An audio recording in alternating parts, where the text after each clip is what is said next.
What's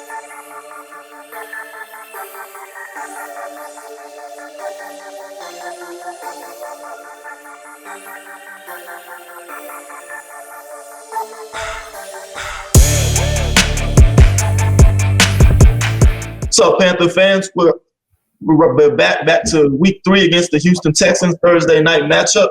Before we get started today, though, just want to make an announcement with Fansided. We're officially, our podcast you can find on the Fansided website on catcrave.com. You see here we have our week 2 preview versus Saints podcast on the Cat Crave website now. So every week that'll be updated with our latest podcast. We're happy to announce this partnership and be a part of this Fansided and Cat Crave family. So appreciate everybody for your support. So let's get started talking about the Houston Texans now. So before we get into their roster, I want to talk about where they are. You know, they're a first-year head coach, David Culley, a guy that's well-respected across the league. He's been in the NFL since like 1994. He's been a wide receivers coach, passing game coordinator for various teams, but with like a lot of minority coaches, he never really got his chance and really was overlooked for potential head coaching and offensive coordinator jobs. He killed his interview in Houston. He's a well-respected guy, a player's coach. A lot of players respect him, and I think that's what allowed him to get this job in Houston. Unfortunately, he didn't go into the greatest situation. You look at where the Texans have been the last couple of years. They traded 2 first-round picks to acquire Laramie Tunzel, who we'll talk about in a minute. So they haven't had a first-round pick in either 2020 or 2021. On top of that, you had a trade for DeAndre Hopkins, which they felt they got undercompensated. I think they got a second-round pick and David Johnson. And that was kind of the start of the downfall with Deshaun Watson. And then after that, he's coming in where his franchise quarterback's got 20 lawsuits going up against them. So, you know, it's not a good situation for them. They're in a rebuild mode right now, but we'll see where they stand. They won their first game against Jacksonville, who really hasn't won a game since week 1. And they played a Browns team that's tough, who a lot of people think are going to be in the playoffs next year. So we'll see what they bring to the table this Thursday. We'll start with the trenches, since that's where, you know, we focus on the most. We'll start with the guy I'm sure everybody is familiar with, Laramie Tunzel. We'll start with you, Smooth. What do you like about Laramie Tunzel, and why is he such a highly regarded tackle across the league?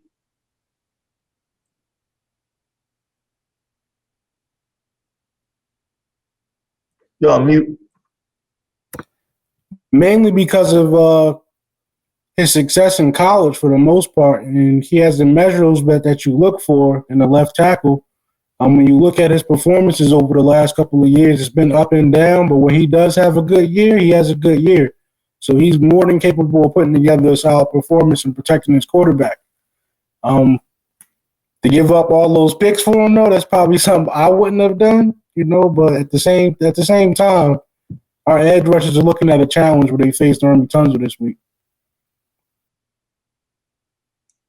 Right, they gave 2 first-round picks for Tunzel. I mean, think about, you know, where they were picking draft position-wise and all the tackles that have come out in the last 2 drafts. We're talking about Jedrick Wills, Tristan Wirfs, Mekhi Becton, Andrew Thomas.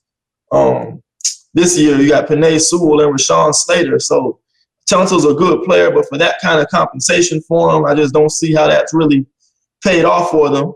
I know another guy on the interior from Alabama State, Titus Howard, was a guy Kevin had scouted a couple of years ago in the draft. Can you tell our fans about him and what we can expect from Titus Howard? I know he was a tackle in college, kind of a project. Looks like he found a home at guard. Yeah, definitely Titus Howard. He was someone I definitely had my eye on in particular. You know, we're talking about somebody that's 6'5", out of Alabama State University. I got to admit, when he got drafted, you know, he went a little bit higher than I thought he would go. He went 23 overall to the Houston Texans.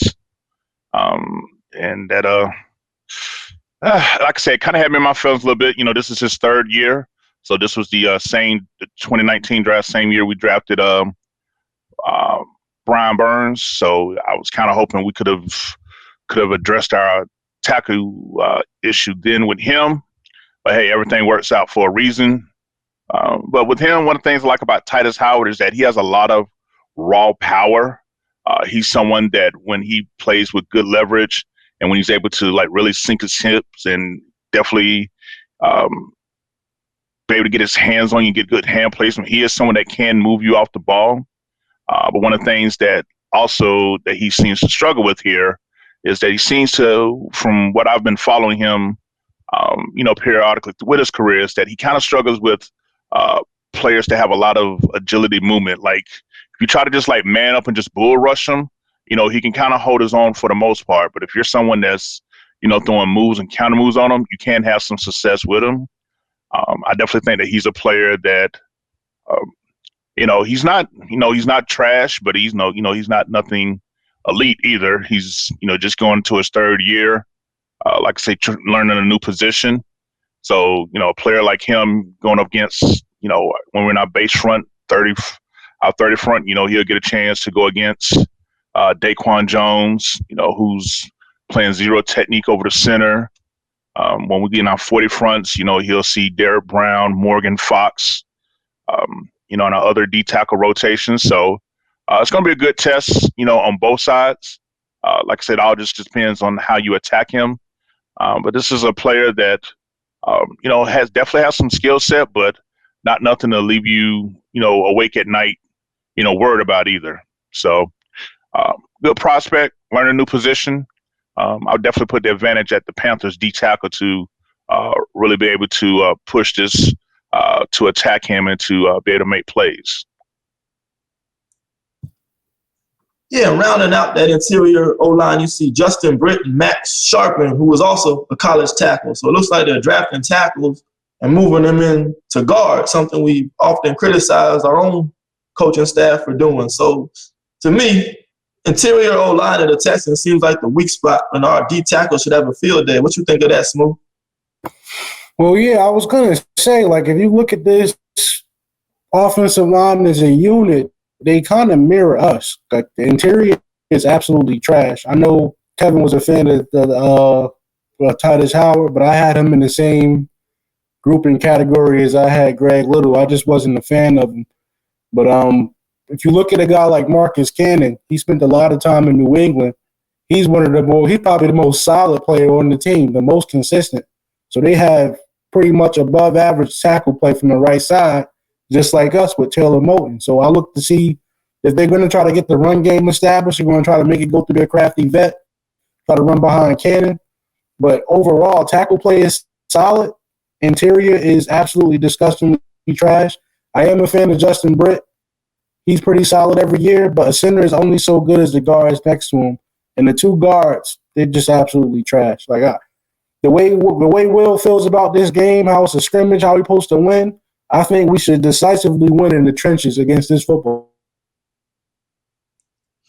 All right, so let's look at our matchups here. Kev, on the edge. I think the highlight matchup of the night will probably be Laramie Tunzel against Brian Burns.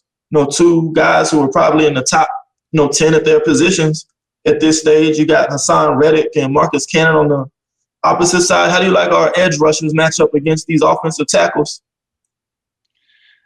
Yeah, I definitely think that our edge rushers are definitely going to be in for a battle. But at the same time, I think their tackles are going to be, on their heels too as well. I think it's going to be one of the better matchups to pay attention to throughout the game. As y'all know, both Burns and Reddick, like the flip sides. So each tackle will probably get a good look at each player, each one of our edge rushers multiple times. So that'll be something to see. One thing I've noticed so far in the two games with Burns and with Reddick, they seem to be getting a lot of getting up under the pass of these linemen real quick. Getting that good deep bend. To really get low and get up underneath. When you watch the tape of our pass rush, that's one of the things that seem to be like, damn, how'd it get there so fast? And for me, it just seems that a lot of it is the fact that, Reddick and Burns, man, they're just playing at a really high fundamental level when it comes to, turning that corner, putting these offensive tackles in uncomfortable positions, and they are using their talent and experience to take advantage of it. But I do think that even on a short week, that they're gonna really be tested with Marcus Cannon, particularly with him having the success he had as a Patriot. So he's battle tested, Super Bowl champion. So he's definitely gonna have a lot of pride, on a short week. So you're definitely gonna see that good matchup. But overall, I still would get the edge to us. I know that may sound biased, but Will, like you was talking about in the post game, last night, this is a game that we should ultimately dominate, from beginning to end. And I think that domination can pretty much start with our edge rushers going against their tackles. It's going to be fun. It's going to be some battles, but I think that we're going to definitely win way more than we lose off the edge. Hey, I think we're going to dominate them across the board in the trenches defensively. Their weakest point is their interior, and that's been a strength for us lately. Like, we got to start having some pride. I know it's early. It's only week 2, but we got the number 1 defense in the league right now. So we should expect to come in here and dominate from the first kickoff. That's just what I think we should do. I'm not too worried about any of those guys. I'm just paying homage, giving respect to some of the veterans like Cannon. But we have elite players on the edge. We have guys that potential to be elite on the interior, so we should dominate from kickoff to the. Right. I mean, I like our matchup, especially on the interior with Derek Brown, Daquan Jones, even our rotational guys coming in, Davion Nixon, Bravion Roy. I think they're going to have a really good opportunity to get some work in on these interior offensive line. So it'll be interesting. I think that's an area where we can dominate up front, and we know we can do that. That's where it all begins. The rest is just fall into place. Let's look at some of these other positions now. Quarterback, Tyrod Taylor is out with a hamstring day-to-day, so he's not going to play. So we're going to see Davis Mills.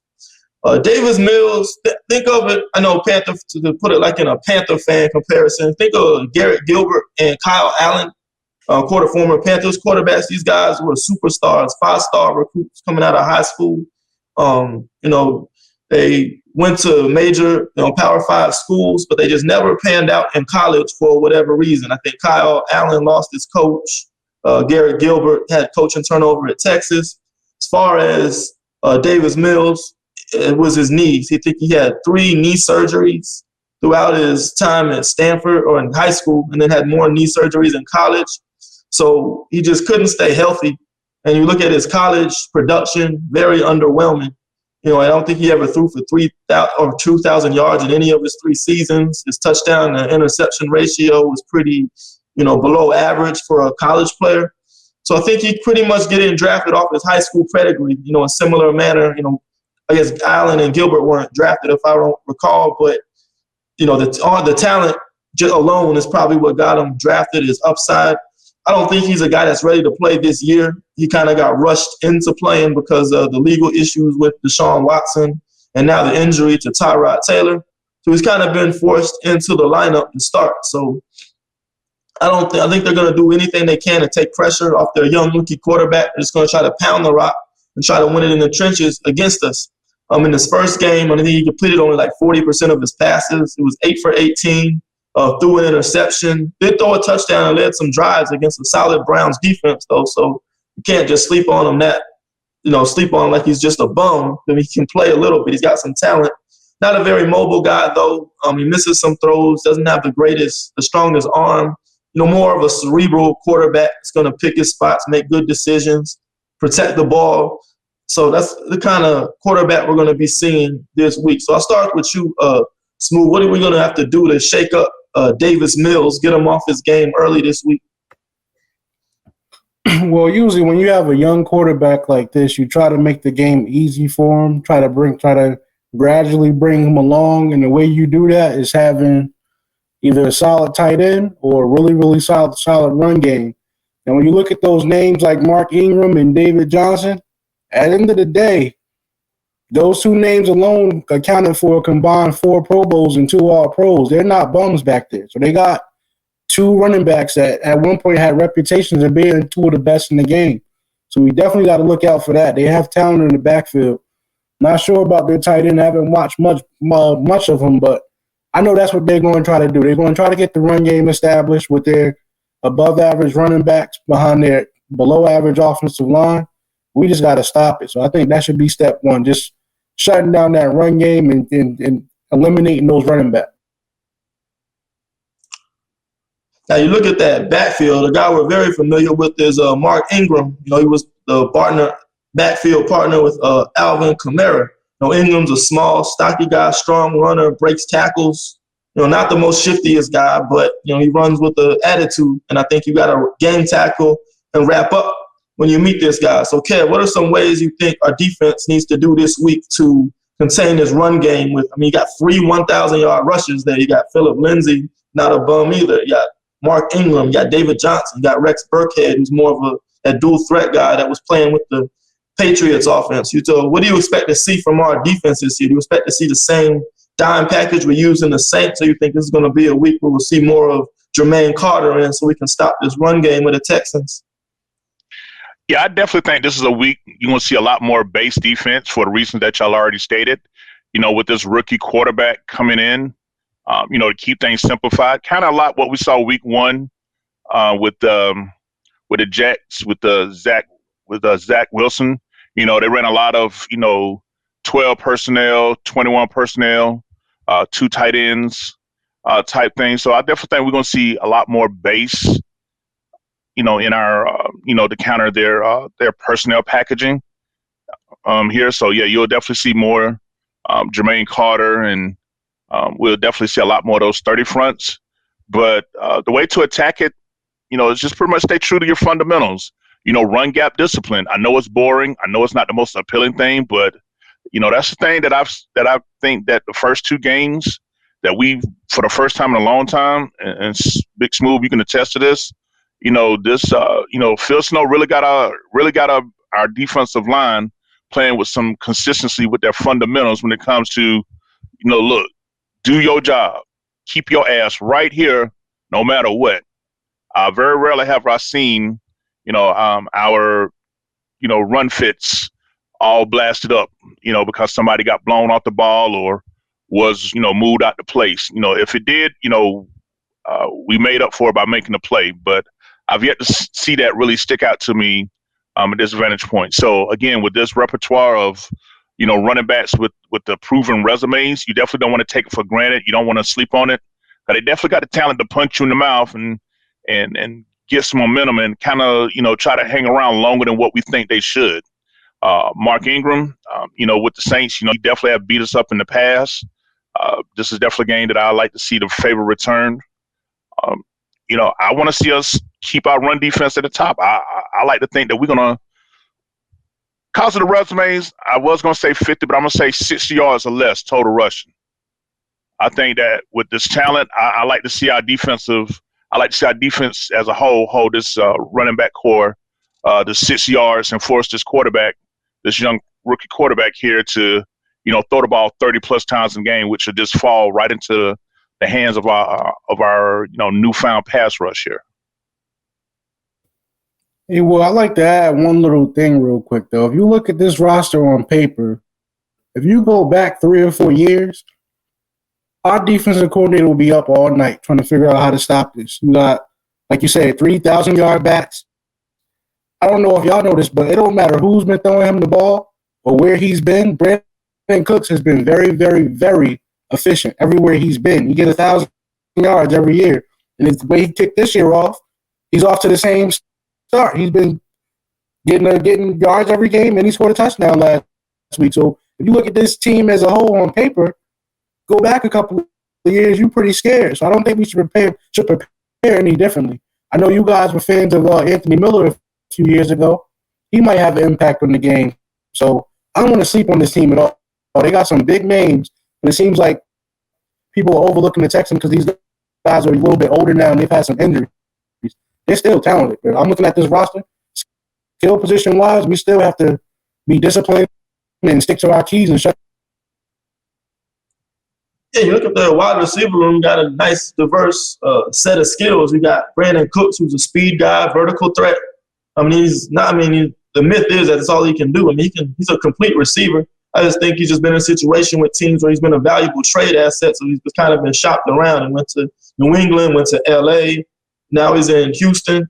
But he's definitely one of the more consistent and productive receivers over the past several years. Chris Conley's 6'3". That's their big body receiver that they're going to target. Anthony Miller. I think Danny Amendola's hurt. I don't know if he's going to play. We'll know that tomorrow on Tuesday. But Amendola and Miller are slot guys, very shifty. They can get open, get quick separation, give their quarterback a big throwing window. So I think it's a very, not a great, but a very capable receiving core that can, beat you. So, I mean, I think the skill players, I think the tackles, they have good skill players. I think these guys could potentially take some pressure off this young quarterback. So the last thing with the Texans offense, what do you think we're going to have to do this week to be successful? I know Kev mentioned you're going to see a lot more base defense. We have to be strong in run support. We have to tackle well, wrap up. So what do you think we need to do to start this game well and get them behind the sticks and try to force them in these must-pass situations? Well, Dick LeBeau is probably my favorite defensive coordinator of all time. And I see a lot of similarities in Phil Snow to the point where they don't let their opponent dictate what they do. They stay true to themselves. If you look around the league, people are still talking about the Panthers coming out with this college defense. Hey, it's been working. I feel like Phil Snow games plan to what he wants to do and goes off of what matchups are. So as long as he can match up, he's not going to deter from what his original game plan is. He does what he wants to do. He's going to just stick to what's been working for us. Getting out to the quarterback, setting exotic blitzes, and playing strong man coverage on the outside. I don't think anything's going to change. Nothing. To beat us, teams are going to have to figure out how to beat Phil Snow. I don't think he's going to try to adjust to our opponent. I don't care who we're facing. That's what I respect about him. He doesn't really deviate from who he is. Okay, what do you think with as far as this rush go? You think we're going to be, a heavy blitzing type day? Just confuse this young quarterback? Are you comfortable, rushing with 4 and trying to keep guys in coverage and confuse them with on the back end, mixing up coverages? Oh, I definitely do what we do and just keep a nice mix. Like let's keep working to perfect what we do. There's no such thing as a gimme win. So I don't think that we should just feel like we're in a position to be cocky and confident that we can just, become predictable with what we do. I just think with a quarterback like this, you want to make them think fast. You want them, reacting instead of acting. So I definitely look for us to keep doing what we've been doing. Showing a blitz look, backing out and dropping to some type of coverage, sending the house at them. 5 or 6 guys right after him, to see who he's going to, check down, go through first. Like I say, I really don't see anything yet that makes me stick out to really, quote unquote, lose sleep. But I do see enough to make me feel like that we definitely need to be covered. Like our franchise is not in a position to ever be cocky, particularly on a primetime game. I'm not sure what our record is on primetime game. I know it's not very good. I know we got a losing record on prime time. So if there ever was an opportunity for us to turn around our pitiful performances, you pretty much can't get a more winnable situation than what we've been handed to. A banged up, battered Houston Texan team. Yeah, they're going to be at home. Yes, we will have to travel. But when you line up player for player, talent for talent, and I'm even say coaching for coaching. Anything outside of winning by 17 or more points, I just really, and that's been counted right there. I want to say 21-24, but I've yet to see this offense in the second half continue what they do in the first half. So I want to kind of temper my expectations. But I definitely think that we definitely should mix it up here, show them different fronts. And, just keep working on perfecting our craft while we attack theirs. So that's how I see it. Okay, so that's basically what we know with the Texans offense. I know Kev was a big fan of Brevin Jordan, the tight end, but looks like they got him buried in third string, so I don't know how much reps he's going to be getting this week. So let's go to Texan defense. You know, you look at it on paper, it's a veteran unit. I mean, Whitney Merciless, I think, was drafted in like 2012. Early in his career, he had a couple of double-digit sack seasons. Production kind of fell off later on. You got DeMarcus Walker, Malik Collins. I mean, Collins is a veteran a lot of us are familiar with. Charles, I apologize for the pronunciation. Amanihu, I think he's a young guy, not rookie, but a defensive end out of Texas. Ross Blacklock, I think, is going to be a very good player in this league. He's a defensive tackle from TCU, has a very strong college tape, a guy that was high on our draft board. So looking at this defensive line depth, Smooth, what are you strengths and weaknesses you see from this Texans D-line unit? Well, when you talk about Merciless, I think back to the play where, I don't know if the Panther fans remember, but Greg Little was on the injury list for a few weeks to a concussion. And that play where he caught the concussion was at the hands of Merciless. Very physical guy. He's going to try to anchor in the run game. He's very, very physical. I have a lot of respect for him. He plays a lot like how Thomas Davis used to play for us. Just bringing physicality to the game. So definitely going to expect that from him. You brought up Ross earlier. You say he was on our board. I'm a big fan of him as well. Outside of that, I think really the strength of their team knows the corner, the secondary. Vernon Hargraves, and you guys remember Justin Reed because we had his brother Eric Reed here. So I think they're going to try to make plays in the secondary for the most part. But interior, I think it's just going to be a stalemate because our offensive line is not. I must be under the moon. I don't know what's going on. The offensive line is not very dominant, but we're playing a pretty solid defensive course, so we got to try to establish ourselves physically. They're going to try to bring the. Yeah, so let's build off that. So looking at our offensive line, our interior seems to be the weakness this year with Elfline, Daly. Miller's been playing solid. I won't put them all in that category. Paradis has been up and down. So, Kev, how do you like our interior offensive line going against Walker, Collins, and Ross Blacklock this week? Well, if there was ever an opportunity for our offensive line to get some, even on a short notice, some momentum, some, pick me up, I think this is the game to do it. Again, don't get me wrong, this defensive line is veteran, but it is talented. And, with our offense, a lot of our plays are based off of zone blocking, zone blocking schemes, because, power, we've already seen power is just not our thing.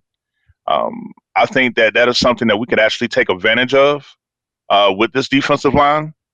But now we got to strap it up. We got to come to play. There's a lot of pride over there. They got a chance to go to 2-1, something that many people probably wouldn't expect them to do. And truth be told, they hung around a lot longer in Cleveland than most people thought. So, they may be a few plays away from also entering this game 2-0 as well. So we definitely can't take anything, seriously for granted. And what I say that is, don't beat ourselves. Don't just think we got the right to just show up. Oh, we're the Carolina Panthers. You're the Houston Texans. We're gonna, we're just gonna, take this W up out of here. Nah, we got to go in there and earn it. We want to punch them in the mouth early and often. We definitely got to set the tone. We got to let them know who Daddy is. That's the type of tone I want set, particularly in the trenches with our offensive line. I'm not sure how Rule is going to go about, getting the practice reps and, rest. I'm assuming they're going to probably fly down like that Wednesday, to get acclimated to be ready for that Thursday night. But, this is definitely a game where I definitely feel like that the opportunity is there for us to correct and kind of put a better viewing on our offensive line, showing particularly in the run blocking. Let's call it the truth. When it comes to pass blocking, Sam Darnold has had good pocket awareness and has a quick, strong release, and he's able to negate a lot of the struggles that we have with one-on-one blocks in our pass protection as a unit as a whole. So I think this is a chance on short notice for us to had a type of performance that could build some momentum, heading into, the rest of the early part of the season. Let's talk about our tackles now. We got Cam Irving and Taylor Moton going against Whitney Merciless, the veteran, and Charles Amanihu, another vet. How do you like our tackle matchups this year? You think this is a get-right week for Cam Irving going against the veteran Merciless and Moton going against Amanihu? Let's go with you first here, Smooth. Well, I think on a short week, what you do is you try to continue the game plan you had from last week. And like Kevin mentioned earlier, just correct some of the mistakes. The biggest thing I think that we can take away from it is, honestly, both of our tackles were pretty solid in pass protection last week. It's just that we couldn't get effective production from them in the run game. So I think if we're focused on just ourselves and not our opponent, we're going to try to be more effective in the run game. And what that comes to is, first off, getting movement off the snap. We didn't do a good job of that. Secondly, is getting to the second level and having effective blocks at the second level. We didn't do a good job of that either. Also, combo blocking. We did a horrible job combo blocking last week. Most of the production that you've seen from Christian McCaffrey was just off of him, just being talented. So I think we got to just focus more on ourselves and not our opponent. We have to correct our deficiencies in the run game. I'm not too worried about pass protection because, honestly, when you look at the pressures that were given up, most of it came from our running backs and our tight ends not being effective. They were blitzing off the edge. You see Moton, you see Irvin, they got their guy locked up. Linebacker or nickelback comes in, beats our running back, and gets a hit on Darnold. So I think they're going to focus on getting our backs more acclimated to pass blocking better. But as far as as the whole, the unit, they were pretty solid in pass protection, especially with Sam Darnold getting rid of the football. So when you talk about that matchup, I don't have any doubts that Irvin and Moton will perform the same. They'll be productive in pass sets, but we got to be more effective in the run game. I just think it's unacceptable the way we've been playing the last. Yeah, and feed off that, I would like the opportunity for us to try to really improve on what's really been a big eyesore for me is, our ability to, to pick up 2 yards on 3rd and 4th downs. As someone that played line, coached the line, and just loved the line, the fact that my team, our team that we love, the Carolina Panthers, who throughout our franchise history, keep pounding, have always been known to have a power running game. The fact that we got to get cute with Joe Brady and misdirection, all this kind of stuff to pick up 2 yards, it irks my soul. It makes my ass itch. It's really something that really bothers me that I'm not confident in us picking up, 1 or 2 yards via the run on first down, to pick up a first down. That annoys me. So I want to see us try it again, with this opponent, with the Houston Texans. I really feel like that, this is a game for us to get right when we had this 10-day layoff after this game, to put us in position to be like, okay, we can do this when we listen to our key, when we follow our keys and be fundamentally sound and be consistent with the things that we've been coached up to do. Because you can't sit up and tell me that with this offensive line coaching staff that we got, that what we see on the field is a result of what they coaching throughout the week. I can't buy that. I just don't see it. So, for me, this is definitely just an opportunity I really feel like us to finally be able to pick up these first downs via the run, when it's particularly in the short yard. Anything 2-3 yards or less, we got to pick up on the ground just for the sake of finding some sort of foundation to build upon to improve in that area. Because for me, as a fan, it's an eyesore right now. I really have no confidence when it's 3rd and short and we need a yard or 2. Looking at this linebacker unit again, it's a veteran unit, the Houston Texans. You would think, a team, one of these lower teams that aren't expected to do well, they're in rebuilding mode. You expect to see a lot more youth on this roster. But looking at this front seven, it's a very veteran unit. I mean, look at Zach Cunningham. He's been in the league for years. Christian Kirksey, another veteran name I recognize. Now, what I know about them, I know both of them. They both give up passer ratings over 100, so they're not really great coverage linebackers, in my opinion, more like run stoppers. They run a lot of nickel, so it's going to be those two with the front four. So we'll probably see a lot of 4-2-5 this week. What are some ways you think we can take advantage of these linebackers, Cunningham and Kirksey, Kev? Think it's a Dan Arnold week, or continue to use McCaffrey in the passing game, maybe involve Ian Thomas and finally give him some looks? For me, I would like for this to be a game where Dan Arnold and Tommy Tremble, put in a dual threat type of game. I didn't really see or hear much from Tremble this last game as far as, getting any receptions. But this is definitely a game on a short week where I feel like his athleticism will be something that will put stress on these linebackers, his physical style of play. So for me, I would like for it to be Dan Arnold building off his 3 catches for 55 yards, and Tommy Tremble is being able to, make a name for himself. He definitely has so far shown the ability to catch more than what he did when he was at college. Obviously, we ain't got the stats to really, support that to say that he's, quote, got it. But, just from what we've seen with his opportunities he has. So for me, that's why I see it. Nothing against Ian Thomas or anything like that, but I like to see Arnold and Trumbull really establish themselves with this game. I like to see Joe Brady take a little bit of what works for Phil Snow. Just stick to what you do best. Create matchups. We drafted Terrace Marshall for a reason. Hopefully you can get him lined up on one of these interior linebackers here and there. That Texas route that Christian McCaffrey likes, make that work. The reason I say that is because if y'all on Twitter, I did grades for all 5 of the linemen. So based off of what I've seen this past Sunday, the Texans kind of have an advantage with their linebackers because, like I said, we had an inability to have effectiveness on the second level, and it started with our interior. It started with the guards. Whether it's going to be Elflane, Daly, Christensen, Miller, and even Paradis, nobody had success ripping to the second level and getting effective blocks on linebackers. Everything McCaffrey did, he did on his own. And I was very disappointed in that. So when you talk about those linebackers' strength and being able to stop the run, we don't look too good at getting to them. So hopefully that's the emphasis. Like I said, stick to our game plan and focus on fixing the mistakes that we made last week.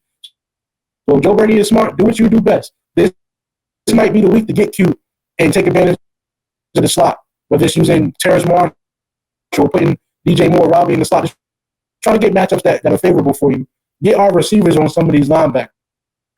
That's going to be the key to success as far as having an advantage over those interior. Right, and one thing about these linebackers, Zach Cunningham, talk about production. He had over 160 combined tackles last year. So we're going to really have to get a body on him if we're going to have, McCaffrey have another productive day on the ground. Kev, what are some ways we can neutralize, Cunningham that way? We're going to use a combo, inside zone combo blocks, get a guards on him or get him out in space. What are some ways we can neutralize him, the high production tackler like he is? Well, for me, I think a page out of the old school would do good to go against him here, and that would be us lining up in some 21, 22 personnel and putting a fullback on him. Get some body, get some weight on him, and to get them fighting through. That would be something that I think would be something that would be effective, against a Zach Cunningham. By him being, the weak side linebacker, his job is to chase down plays from the backside, in a 4-3 scheme. So when it's our turn to run to his side, I want to see him fight through, through the block of a fullback, whether that be Tommy Tremble in the backfield as an H-back or, Richie, who we converted to fullback. I'm not saying to do it every time because that would make it real predictable, but I definitely would like to see that more as just something to Give them a different look, give them a different feel. Because, like I said, we're not getting to the second level, with the offensive line. So, all right, let's do it a different way to get to the second level. Let's put a fullback. Let's do some isolation plays. Let's do some off tackle. Here as well. Let's line up these tight ends and do some wham blockings. And catch him. When he's lined up on the outside trying to come off the edge. So I think it's other ways to get to the linebackers outside of relying strictly on our offensive line. And I just think that would be one of the ways. Okay. Let's take a look at this Texans secondary. Former Tampa Bay Buccaneer Vernon Hargraves at one cornerback. Terrence Mitchell is injured. I think he's in the concussion protocol. So we're probably going to see Tremont Smith as the other corner with Desmond King, who came from the Chargers. He's kind of a nickel. And again, I think this is the third week where we're going against cornerbacks that our wide receivers can take advantage of. I don't think any of these guys can handle DJ Moore, Terrace Marshall, Robbie Anderson. We even got Brandon Zylstra some reps last week.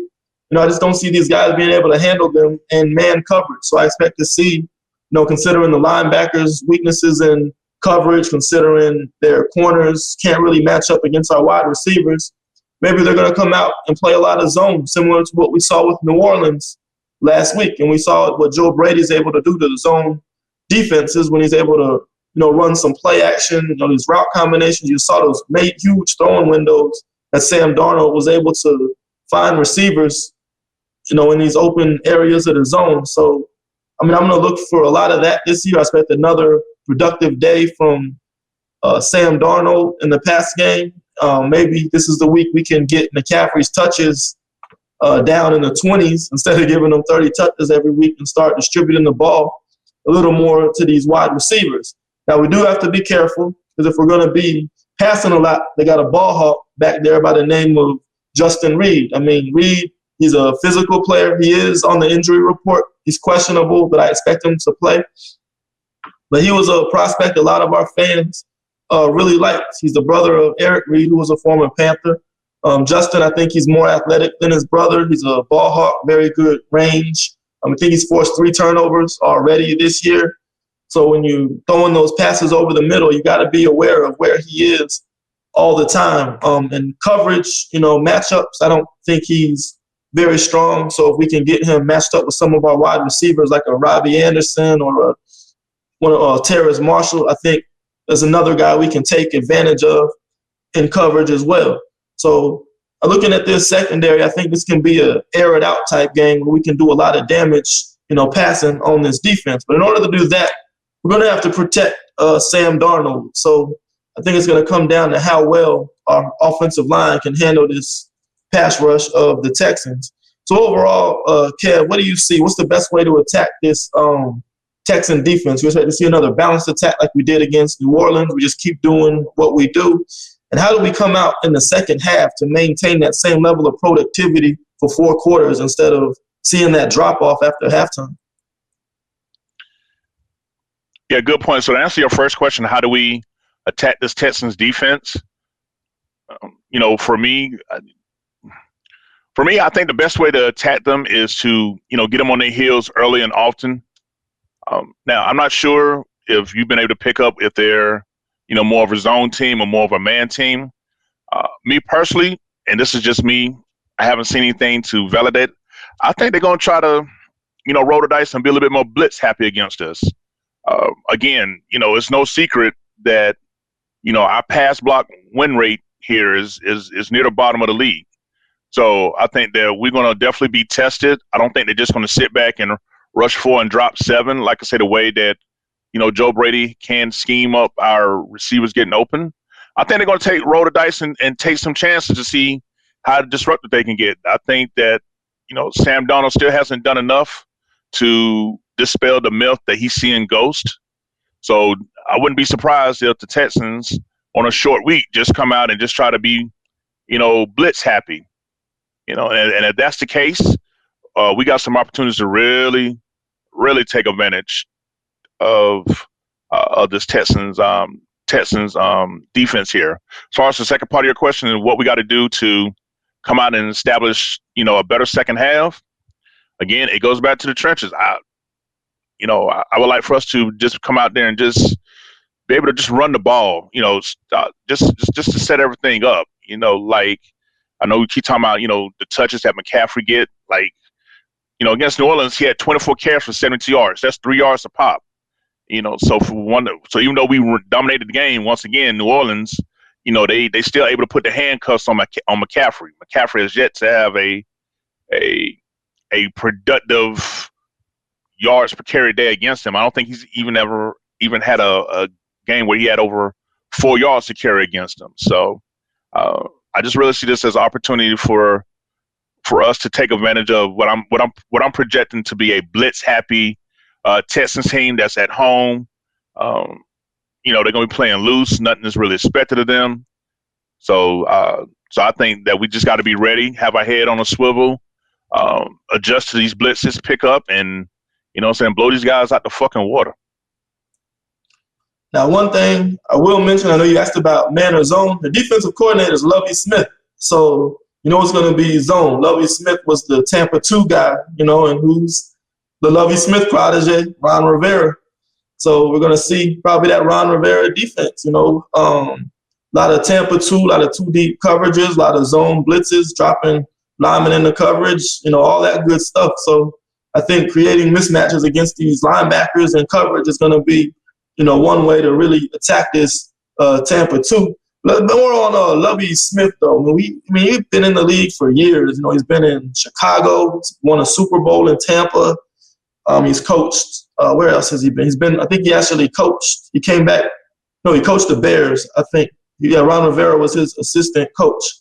So with Lovie Smith defense, when you think of a Lovie Smith defense, what's the first thing that comes to mind, Smooth? Tampa 2, where you beat that is seams up the middle. You want to get the tight ends involved, definitely.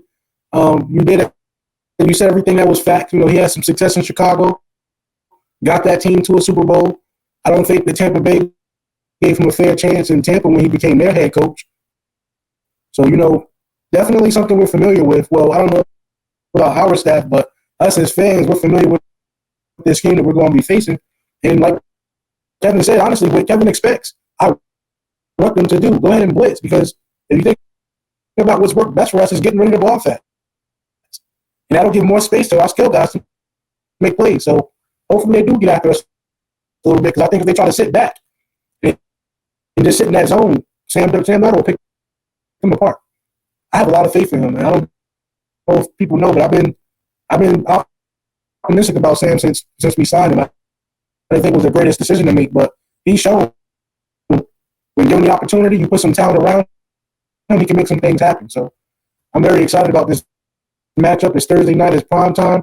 It's an opportunity to get that monkey off our backs, because everybody knows we suck in prime time for whatever reason.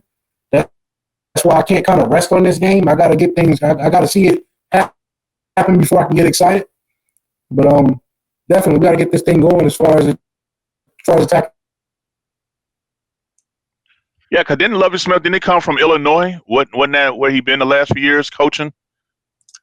Yeah, he went back to the college level. I think after another losing season, they let him go. So now he's back in the pros working with David Culley in Houston. Yeah, I see that he's a defense coordinator, like associate head coach, something like that, for the Texans. So, yeah, okay, so this is going to be Tampa 2 and 2 safeties back, 2 safeties playing deep.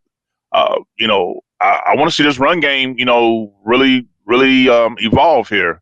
If they're not going to stack the box because they're playing the Tampa 2, a variation of the defense. Hell yeah, I want to see this offensive line come out and really, establish a physical tone with the run game. Definitely. So, but they want to roll the dice and blitz too. I welcome it.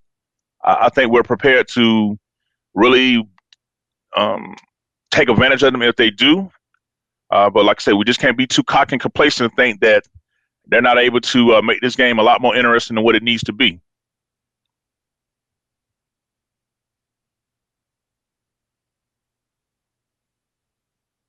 Okay, so there you have it. So now we'll get to some fan questions and comments. We pretty much covered the Texans offense and defense.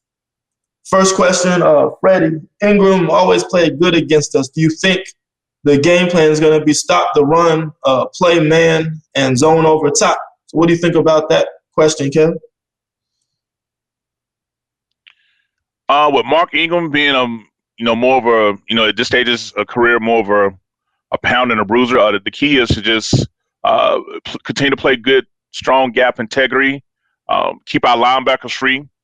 This should be a game where both Shaq Thompson and Jermaine Carter should have double-digit tackles, with them, because I really see them trying to attempt to establish the run a lot. I can't imagine a situation where the game plan going in this week for them to have their quarterback throwing over 30 times, a game. So I think that they're going to, use this running back by committee and attack us. But yeah, I like to see us do some more run blitz, like I say, to discourage them early and often, to blow stuff up. I definitely think that would be the way to neutralize it, is to play solid run gap blitz and to keep our linebackers clear. Yeah, and building off that, I think with this young quarterback in this run game, I like to see a lot of single high looks, put that extra guy in the box, and just make sure we don't allow them to run the ball on us and make them throw the ball, make this young quarterback beat you. So, yes, I do think we'll see a lot more man coverage looks. I love the fact that Phil Snow's playing a lot more man coverage this year. So, I'm definitely hoping we do more single high man coverage looks, load the box, and try to stop this run game. Cousin Mills, they will want to run a bunch. Our front will crush the run game. So that kind of builds off the last comment. We agree with that. Stopping the runs got to be the priority. Put pressure on this young quarterback to try to beat us throwing the ball, and I think we'll be in great shape. Tommy Tremble needs more reps. Ian Thomas is too much of a liability and blocking. The funny part about that is that was kind of his strengths coming out of college, supposedly, but I guess it hasn't translated into the pros. What do you think of this comment right here, Kev? Yeah, and as someone that was a Ian Thomas, fan, honestly, all jokes aside, it kind of pains me to see that here in year 4, he, still hasn't, had that breakout I've arrived in NFL moment. Now you can attribute it to all the different quarterbacks and turmoil, like that, because it's the same as with, DJ Moore, having passed from 7 different quarterbacks. You can say the same for Ian Thomas, because I believe they came in the same draft class. But yeah, I'm all for Tommy Tremble. Like I said, his ability to block was what he's known for, but I've seen enough from his hands to really feel like that he's a weapon, potentially in the making for us. Even though Dan Arnold started to really have a good breakout type of game, with 3 catch 55 yards, but I don't see it as being solidified, locked down. So, whatever Tommy Tremble got to do with his reps, he got to make it known that, hey, whether it's blocking or whether it's passing, I'm the guy. I'm the future for this position. So this game would definitely be a good opportunity for him to put our team on, put the coaching staff on notice of what he's capable of. Nobody will lose sleep over Davis Mills. Kevin, 2017, we played at Chicago. Who was their quarterback that game? From the University of North Carolina, Mitchell Trubisky. And how many times did Mitchell Trubisky throw the ball that game? 4 completed passes. I believe he was like 4 for 7, if I remember correctly. How many yards did he have? Oh God, it wasn't 100 yards. It was not even 100 yards. Man. Okay, so you're opposing the quarterback throws the ball 7 times, right? Keep them under 100 yards. I mean, you have to win that game, right? When we blow them out, we beat them by 20, 30, 40 points.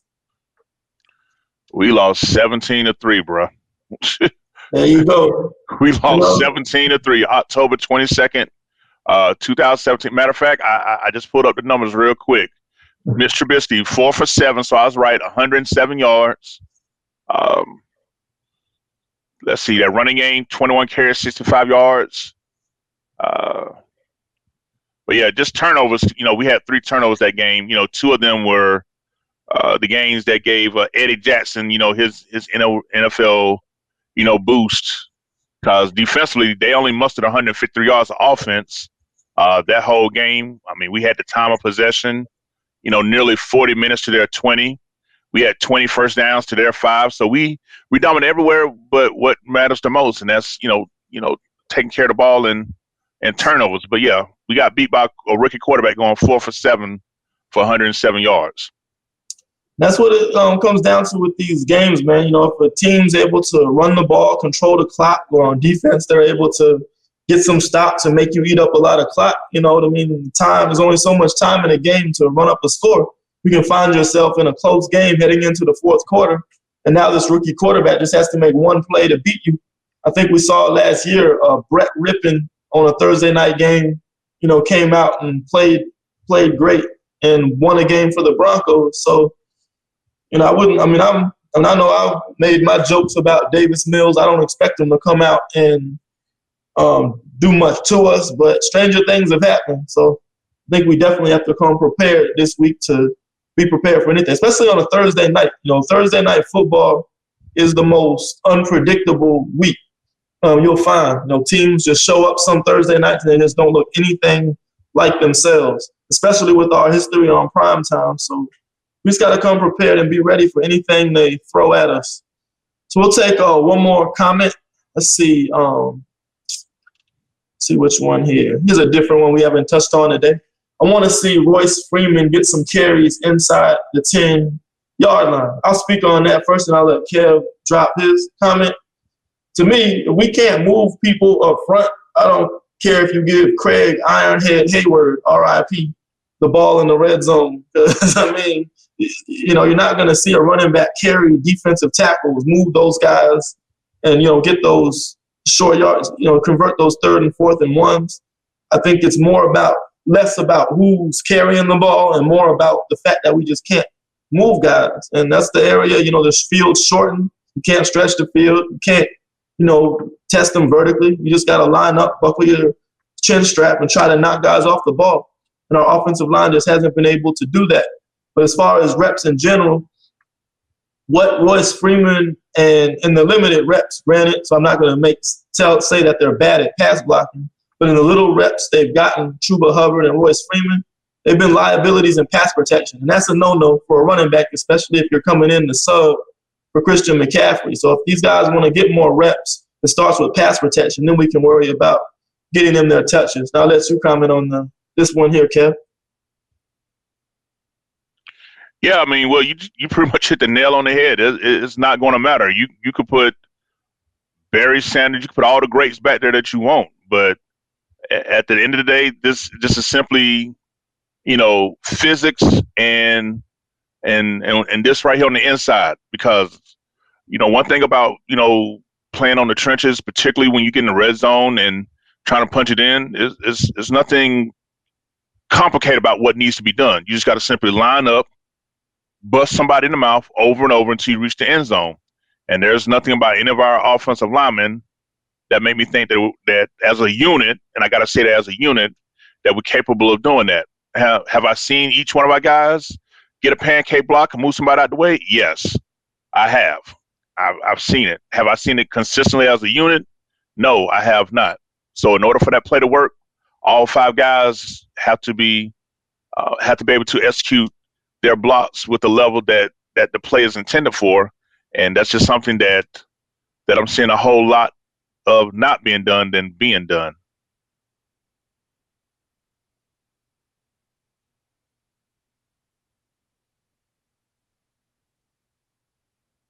Muted.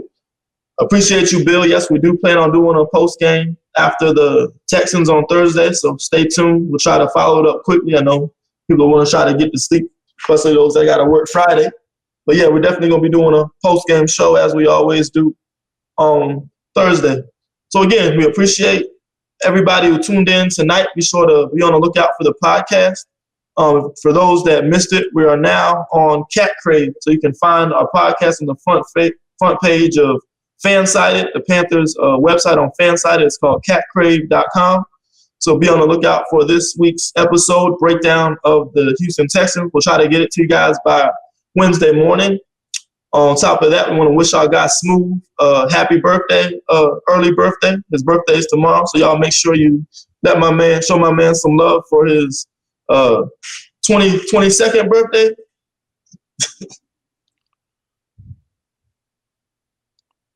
Nah, it's gonna be my 18th birthday, man. I just became an adult. 18, yeah, maybe you're gonna try out play some football for Bishop Sycamore, huh? I'm about to go start a guard for the Panthers, man. So yeah, we appreciate you guys for tuning in. You know, be able to stay tuned for our game Thursday night. Was it at 8:30 p.m.? I think they start technically around 8:20. 8:20, okay. 8:20 p.m. First road game of the season at Houston. So appreciate y'all. Keep pounding. Thank you for your support. And we'll be back Thursday night. So stay tuned. Out. Got any final comments, Kevin? Yeah, just looking for us to do, first part of this Texas two-step, week 3 on the road at Houston, short week, come back home. Week 4 at Dallas. This is a unique opportunity for us to really take advantage of this schedule. But first things first, we gotta handle Houston with the same intensity, with the same level that we came into this past week against our hated divisional rival. Like I said, as fans, we can joke around and let up, but I really think Matt Rule, who has a good pulse of the team, is going to really have our guys ready. So, just keep supporting the 4-man rush like y'all have always been doing, and we're definitely going to make sure we give you guys the content that y'all deserve. Right. Well, there you have it, man. Again, appreciate y'all for tuning in, and we'll see you on Thursday. Out.